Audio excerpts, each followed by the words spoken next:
ఈరోజు మనము blood pressure or రక్తపోటు గురించి మాట్లాడుకుందాము. రక్తపోటు అనేది ఆర్ బ్లడ్ ప్రెషర్ అనేది మన వాస్కులేచర్లో ఉండే పీడనం అన్నమాట. అది ఒక నార్మల్ లిమిట్లో ఉంటేనే మన శరీర భాగాలన్నీ కూడా చక్కగా పనిచేయడము, డ్యామేజ్ కాకుండా అనేది జరుగుతుంది.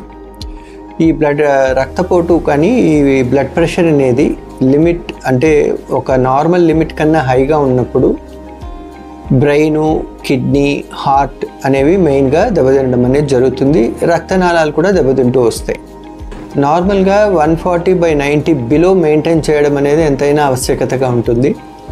బీపీ కంట్రోల్ ఎలా పెట్టుకోవాలి అంటే, ఒకటి సాల్ట్ రెస్ట్రిక్ట్ చేసుకోవడము, salt below 5 grams 2 to 5 grams మధ్యలో మెయింటైన్ చేసుకోవడము, అలాగే తర్వాత regular exercise at least 30 minutes per day brisk exercise, brisk walking కానీ, జాగింగ్ కానీ, స్విమ్మింగ్ కానీ మెయింటైన్ చేయడము, అలాగే మెడిటేషను, యోగా, ఎక్కువ ఫైబర్ డయట్ లాంటివి ఎక్కువ తీసుకోవడము, తర్వాత సిగరెట్ స్మోకింగ్ కానీ, ఆల్కహాల్ కానీ ఇట్లాంటివి ఉంటే అవాయిడ్ చేయడము, ఇవన్నీ కూడా పాటిస్తున్న దానివల్ల మనము చాలా వరకు ఆరోగ్యమైన లైఫ్ స్టైల్ మెయింటైన్ చేయడం వల్ల ఈ బీపీని మన కంట్రోల్లో పెట్టుకోవచ్చు.